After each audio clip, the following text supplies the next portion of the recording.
आज हम देखेंगे एनसीईआरटी क्लास 10th का चैप्टर नंबर 6 जो कि है ट्रायंगल। 6.1 हमने देख लिया था। अब हम 6.2 शुरू करने से पहले थ्योरम 6.1 और 6.2 देख लेते हैं। तो स्वागत है आप लोगों का इस यूट्यूब चैनल पे। चलिए इसको शुरू करते हैं। थ्योरम 6.1 बोल रहा है, if a line is drawn parallel to one side of a triangle. अगर ट्रायंगल के एक साइड के पैरेलल हम एक लाइन ड्रॉ करते हैं, intersect other two side in distinct point, बाकी दोनों साइड को यह पैरेलल लाइन दो अलग अलग पॉइंट पे इंटरसेक्ट कर रहा है, तो हमें प्रूफ क्या करना है, the other two sides are divide in the same ratio. तो क्या बोल रहा है, तो जो साइड जो एक दूसरे को इंटरसेक्ट कर रहा है, इंटरसेक्ट किया हुआ साइड जो है वो सेम रेशियो में डिवाइड होगा। थ्योरम 6.1 है ये। हमें इसमें प्रूफ क्या करना है, ये जो साइड है, ये वाला साइड को कुछ नाम दे दीजिए आप, इसको नाम दे दीजिए डी और ई। ये डी ई साइड जो है इसको और इसको सेम रेशियो में डिवाइड करता है, मतलब कि A D divided by D B जो होगा वही ए ई डिवाइडेड बाय ई सी होगा। ये इस थ्योरम में प्रूफ करना है। चलिए इसको प्रूफ करते हैं। प्रूफ करने के लिए सबसे पहले हम लोग क्या करते हैं, जो अभी गिवन डेटा है वो लिख देते हैं। गिवन इसमें क्या है, ए बी सी एक ट्रायंगल है,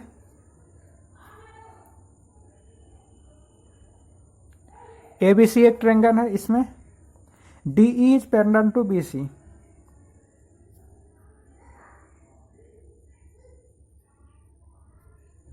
डी किसके पैरेलल है, बी सी के।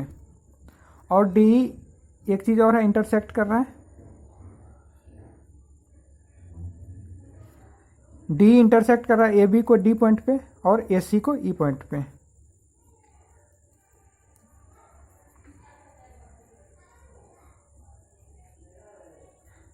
ठीक है, इतना तो गिवन डेटा था। अब हमें प्रूफ क्या करना है,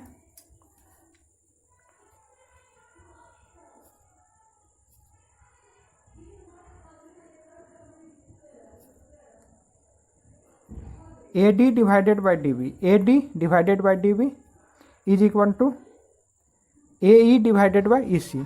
ये हम लोगों को प्रूफ करना है। चलिए इसका प्रूफ देखते हैं। सबसे पहले इसमें कुछ कंस्ट्रक्शन करना पड़ेगा। कंस्ट्रक्शन इसमें क्या करना पड़ेगा, डी से एक परपेंडिकुलर हम लोगों को खींचना पड़ेगा, इसका कुछ भी नाम दे दीजिए डी एम, और ई से एक परपेंडिकुलर खींचना पड़ेगा, इसका नाम दे दीजिए ई एन। ये दो परपेंडिकुलर हम लोगों ने खींचा और इस दोनों पॉइंट को आपस में मिलाना पड़ेगा।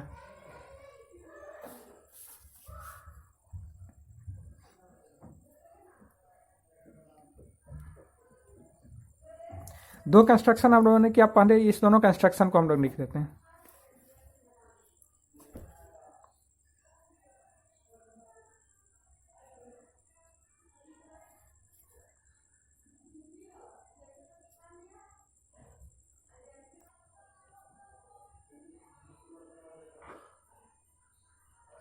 बी ई और सी डी को हम लोगों ने ज्वाइन किया, सबसे पहले ये लिख दिया, उसके बाद D M perpendicular A C and E N perpendicular A B.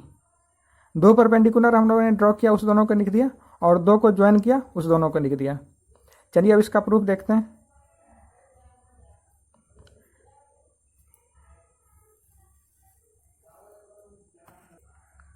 हम लोग जानते हैं एरिया ऑफ ट्रायंगल।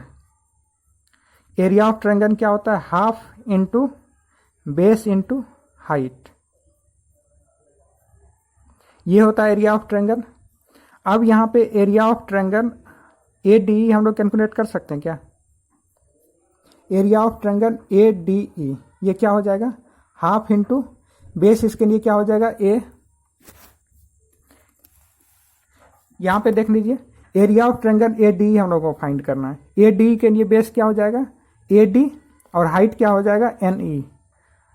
तो ये हम लोग यहाँ पे लिख सकते हैं, half into A D into E N. फिर से इस फिगर में देखिए, एक बेस ए ई को भी तो हम लोग मान सकते हैं। एक बेस हम लोगों ने ए डी को माना था, एक बेस ए ई को भी मान सकता है, और ए ई को अगर बेस मानते हैं तो एम डी जो है वो इसका हाइट हो जाएगा।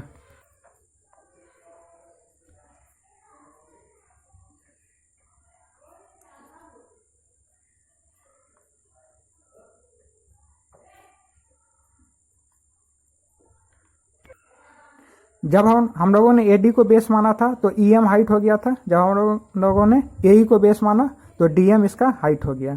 तो दो एरिया का दो हम फार्मूला यहाँ पे लिख सकते हैं, half into AD into EN and half into AE into DM। अब हम लोगों को area of triangle BDE find करना है। BDE क्यों फाइंड करना है? क्योंकि हमने ADE फाइंड किया था तो यहाँ से AD आ जाएगा, और BDE अगर हम लोग फाइंड कर लेंगे तो यहाँ से BD आ जाएगा, और यही दोनों का रेशियो चाहिए। तो एक बार हम लोगों को ये आ चुका है, अब हम लोग कोशिश करते हैं ये लाने का। तो इसके लिए हम लोग एरिया ऑफ ट्रायंगल BDE करते हैं।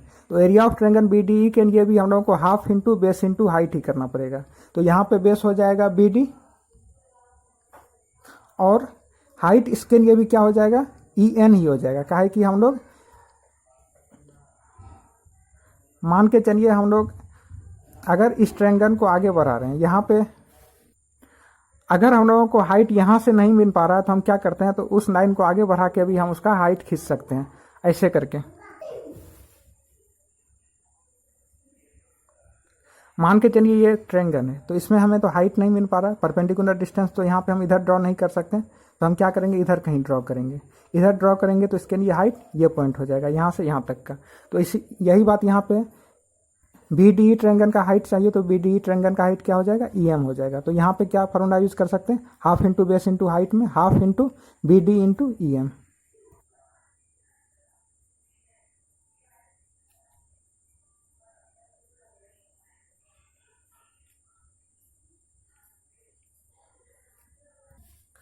अब हम लोगों को इस DEC का एरिया चाहिए। DEC का एरिया भी हम इसी तरह निकाल सकते हैं, half into base into height half into EC। यहाँ पे बेस क्या हो जाएगा, EC, और हाइट फिर से इसके लिए क्या हो जाएगा, DM हाइट हो जाएगा।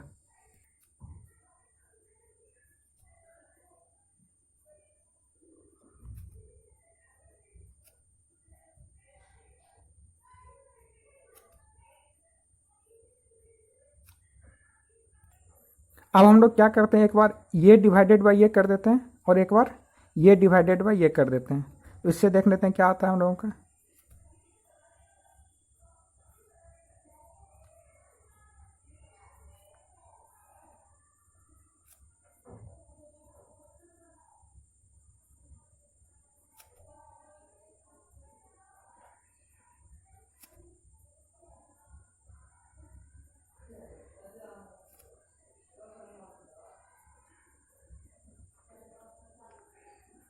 हाफ से हाफ कट गया और EN से EN कट गया, यहाँ पे बच रहा है AD अपॉन DB।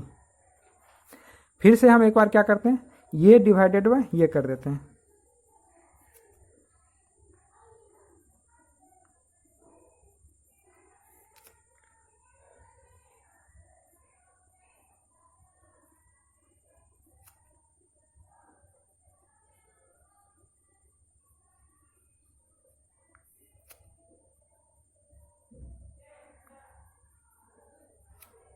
फिर से ये और ये कट गया, हाफ और हाफ कट गया।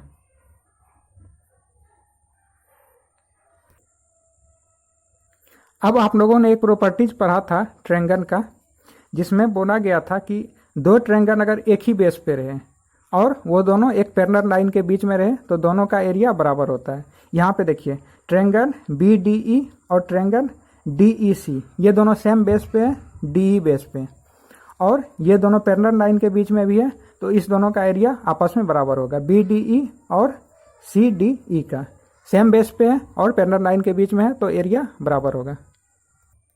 वही चीज़ को हम लोगों ने लिख दिया, triangle BDE and DEC are on the same base. ये दोनों ट्रायंगल सेम बेस पे है and between two parallel line, therefore area of triangle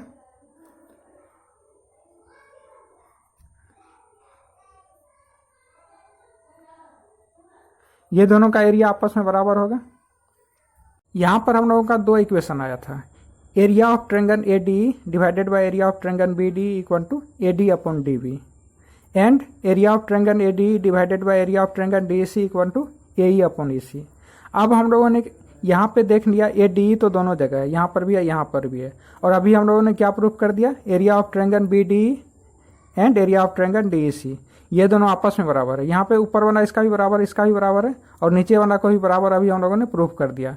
जब ये दोनों को हम लोगों ने बराबर प्रूफ कर दिया तो direct A D upon D B equal to A E upon E C हम लोग कर सकते हैं।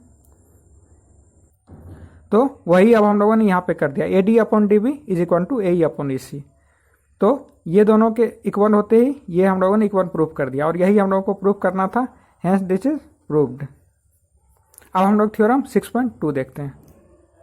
थ्योरम 6.2 क्या बोल रहा है? If A line divides any two sides of a triangle, अगर कोई लाइन डिवाइड कर रहा है ट्रायंगल के दो साइड को इन द सेम रेशियो में, then the line is parallel to the third side, तो लाइन क्या होगा? थर्ड साइड के पैरेलल होगा। थ्योरम 6.1 में हम लोगों ने जो प्रूफ किया था ये उसी का रिवर्स है। थ्योरम 6.1 में पैरेलल दिया हुआ था, हम लोगों ने प्रूफ किया कि वो सेम रेशियो में डिवाइड कर रहा है। यहाँ पे दे रखा है कि वो सेम रेशियो में दिया हुआ है, तो वो थर्ड लाइन के पैरेलल होगा। चलिए इसको प्रूफ करते हैं। इस क्वेश्चन में दिया हुआ है कि डी जो है ए डी और डी बी को और ए ई और ई सी को सेम रेशियो में डिवाइड कर रहा है। तो क्वेश्चन में प्रूफ क्या करना है? डी ई जो पैरेलल होगा बी सी का, ये प्रूफ करना है। गिवन क्या दिया हुआ है?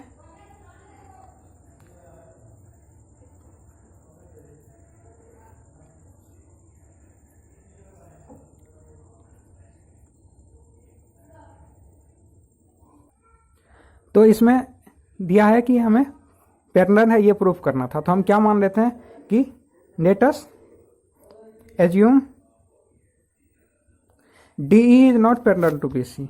डी ई बी सी के पैरेलल नहीं है, ये हम एज्यूम कर लेते हैं।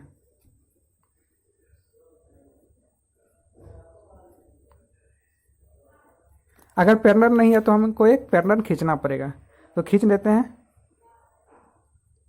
कंस्ट्रक्शन कर लेते हैं।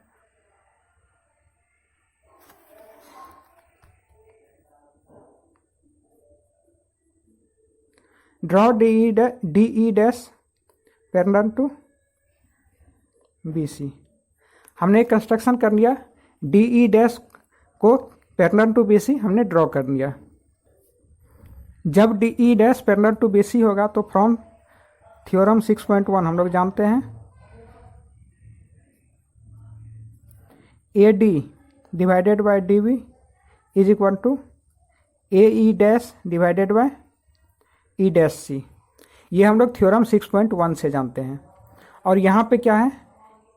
A D by D B equal to A E upon E C given है। A D upon D B is equal to A E upon A E dash upon E dash C, ये अभी हम लोगों ने find किया है। From equation 1 and 2 हम लोग लिख सकते हैं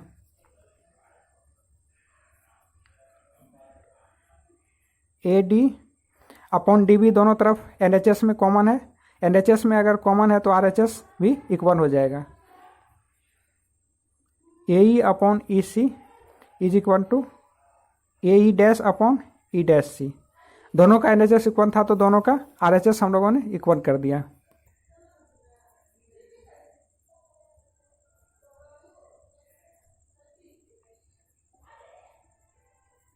adding 1 in both side, 1 add कर रहे हैं हम एल एच एस में भी आर एच एस में भी।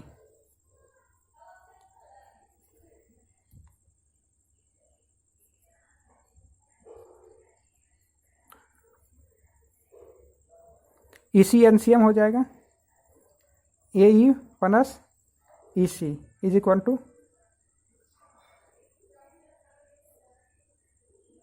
ई डैश सी एनसीएम हो जाएगा। अब यहाँ पे हम क्या देख रहे हैं? ई सी और ई डैश सी नीचे में है और ऊपर में ए ई प्लस ई सी है और यहाँ पे ए ई डैश प्लस ई सी है। तो यहाँ पे देख लीजिए ए ई प्लस ई सी क्या हो जाएगा? इसको हम ए सी लिख सकते हैं ना, ए ई प्लस ई सी, इसको ए सी लिख सकते हैं। And A E dash plus E dash C, इसको भी हम ए सी लिख सकते हैं। A C upon E C is equal to A C upon E C. इस दोनों टर्म को भी हम लोगों ने ए सी लिख दिया, इस दोनों टर्म को भी हम लोगों ने ए सी लिख दिया। ए सी और ए सी दोनों तरफ से कट सकता है क्योंकि इक्वल है, तो यहाँ से हम लिख सकते हैं E C equal to E dash C. E C equal to E dash C यहाँ पे हम लोगों का आ गया। ई सी मतलब ये इज इक्वल टू क्या? ये ये दोनों आपस में इक्वल है, ये तभी हो सकता है जब ई and E dash same he point हो, ये दोनों सेम ही पॉइंट हो तभी ये हो सकता है।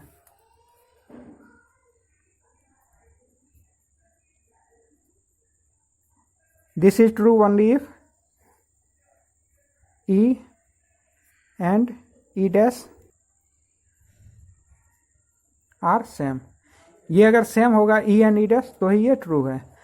तो हम लोगों ने यहाँ पे क्या माना, हम लोगों ने माना कि ये इसके पैरेलल नहीं है, ये इसके पैरेलल नहीं है, तो हम लोग को 2 पॉइंट यहाँ पे एक पैरेलल लिया और एक जो पॉइंट पहले से दिया हुआ था वो दिया है, तो दोनों सेम ही आ गया। सेम आ गया मतलब ये इसके पैरेलल है, तो ये प्रूफ हो गया।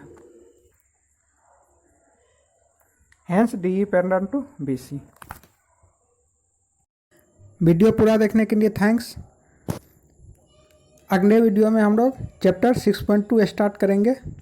तब तक के लिए घर पे रहिए, पढ़ते रहिए।